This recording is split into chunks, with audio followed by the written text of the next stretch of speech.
OTAN cyangwa se NATO mu rurimi rw'icyongereza. Mu magambo arambuye ni Northern Atlantic Treaty Organization. Uyu ni umuryango wa gisirikare washinzwe mu rwego rwo kurinda umutekano w'ibihugu by'ubunyamuryango. Uyu muryango washinzwe na bimwe mu bihugu bya Amerika ya ruguru bifatanyije na bimwe mu bihugu by'i Burayi.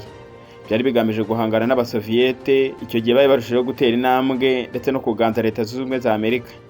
Uyu muryango wa NATO, bamwe mu baperezida barumva imitsi y'agahanga ikarega. Iyo hagize utavuga rumwe na kimwe muri bihugu bigize uyu muryango, ubwo tayari kaba kamubayeho. Biba bagomba guhita bimuviraho indimwe. Ibi tuvuga si amagambo kuko tubifite ibimenyetso. Abakunda gusoma ndetse n'abakurikirana amateka hafi muzi ibyabaye muri Libya, muri Iraq ndetse n'ahandi.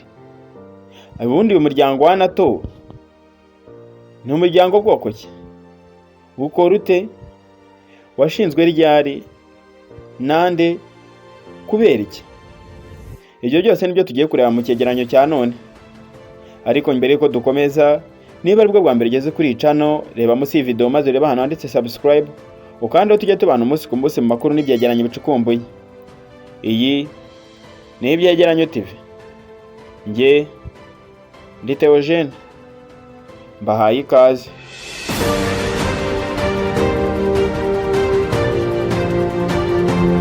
Ubundi NATO ni Northern Atlantic Treaty Organization. Ni umuryango wa gisirikare washinzwe mu rwego rwo kurinda umutekano w'ibihugu binyamuryango. NATO yashinzwe kuwa 4 Mata mu mwaka wa 1949. Ishingirwa Washington DC muri Leta Zunze Ubumwe za Amerika nyuma y'intambara y'isi ya kabiri. Bimwe mu bihugu 12 byabaye abanyamuryango ku ikubitiro na Amerika, Canada, Ubwongereza, Ubufaransa, Ubutaliyani, Ububiligi, Ubuholandi, Luxembourg, Denmark, Norvège, Portugal ndetse na Iceland.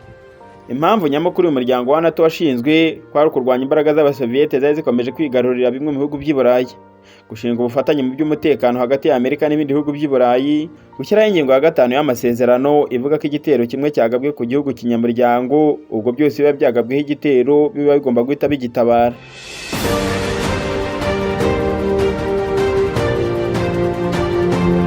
Mu ntambara y'ubutita hagati ya Leta Zunze Ubumwe za Amerika n'Abasoviyete mu mwaka wa 1950 no mu 1991, iki gihe NATO yagize uruhare runini mu guhangana n'icyo bise Soviet Bloc, cyarimo ubumwe bwa Soviyete n'ibihugu byari bishyigikiye iryo shyaka.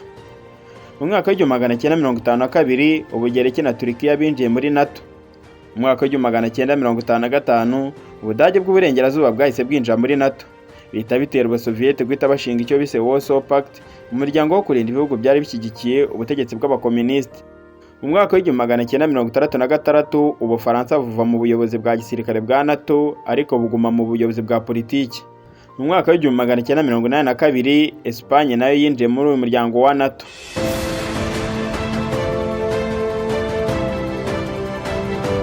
Hagati mu mwaka wa 1991 kugeza mu 2000 ubu nibwo ubumwe bw'Abasoviyete bwasenyutse.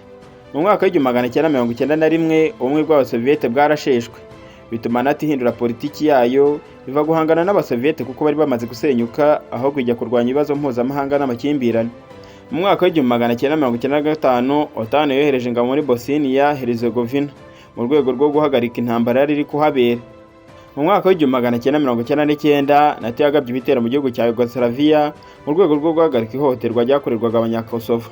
Mu mwaka wa 1999 nanone ibihugu nka Polonye, Hongiriya, Repubulika ya Czech nabyo byinjiye muri OTAN. Muri 2001 nyuma y'ibitero by'iterabwoba byo kuwa 11 Nzeri muri Leta Zunze Ubumwe za Amerika, OTAN yashyize mu bikorwa ingingo yayo ya 5 ku nshuro ya mbere mu mateka yayo, ifasha Amerika kurwanya iterabwoba ku rwego mpuzamahanga. Muri 2004 ibihugu 7 byahoze muri ka gace ka Warsaw Pact no kuvuga wa muryango w'ubumwe bw'Abasoviyete byinjiye mu muryango wa NATO. Ibyo bihugu birimo Bulgaria, Estonia, Letonia, Lithuania, Romania, Slovakia ndetse na Slovenia. Muri 2011 NATO yagabye ibitero muri Libya kugira ngo ihagarike ubutegetsi bwa Colonel Muammar Gaddafi. Muri 2014 Uburusiya bwigaruriye Crimea yo muri Ukraine, bituma NATO ikaza umutekano ku mipaka y'ibihugu by'u Burayi yegereye Uburusiya. 2022 nyuma y'intambara y'Uburusiya bwatangije muri Ukraine, NATO yemeje ko Finland na Sweden zishobora kwinjira muri NATO.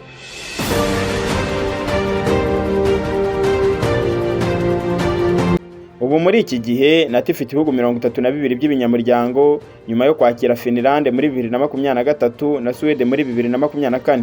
Iracyahanganye n'ibibazo by'umutekano ku isi, harimo n'ikibazo cy'Uburusiya. Kuko igihugu cy'Uburusiya gikomeje guhangayikisha umuryango wa OTAN bitewe no kwaguka mu bikorwa bya gisirikare ndetse no mu bushobozi. Umuryango wa OTAN ukomeje gukorana ubufatanye n'ibindi bihugu bitari mu muryango, harimo Ukraine, Georgia na Australia. Ibi ngibi ari byo bituma Uburusiya bukomeza kuvuga ko amaherezo buzarwana n'umuryango wa OTAN wose, kuko Uburusiya buba budashaka ko hari ikindi gihugu cyinjira muri OTAN, cyane cyane igihugu gihana imbibi n'Uburusiya. Byaba akarusho noneho kikaba cyarahoze mu bumwe bw'abasoviyeti. NATO yatangiye ari umuryango w'ubwirinzi wo guhangana n'iterabwoba rya gikomunisti, ariko uko imyaka yagiye ishira n'indi gataha, intego yayo yagiye ihinduka, ahubwo iba mu guhangana n'abasoviyete ndetse no kugira umupolisi w'isi. Ubwo nuko nsoje.